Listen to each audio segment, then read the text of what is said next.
one of the things that we try to do, pushing through the legislatively to make it legal. So our sheriff's office, if they get a call, say from a friend or family member or somebody in distress, and it happens to be a veteran, the sheriff's office can contact the Veterans Outreach. Call Hank. I don't know if it passed all the way. I have to look it up, but there's a legal way that in some, particularly veterans, some people may feel uncomfortable, very uncomfortable giving up firearms, right? For obvious reasons, to say law enforcement or any authoritative entity that comes to take.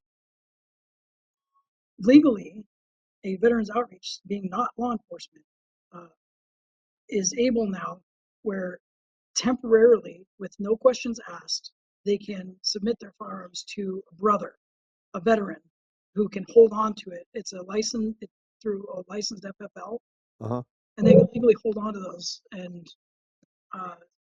it kind of bypasses the legal aspect, where instead of turning it into our sheriff's office and then having to go through the paperwork and maybe never getting them back ever again.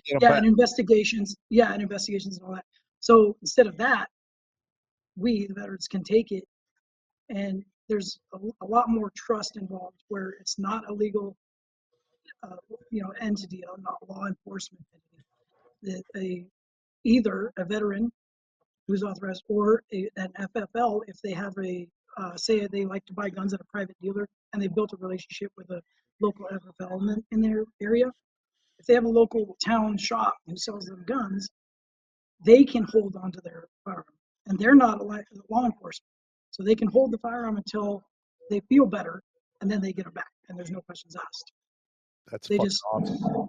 Yeah, so that's something that we're pushing through in legislation to try and get, because that was another issue that you had mentioned, the gun, and it reminded me that was a big issue here in this area when sheriffs would go to a remote area on a call and very uncomfortable with a uniformed presence, especially when the firearm is on, and having them take it.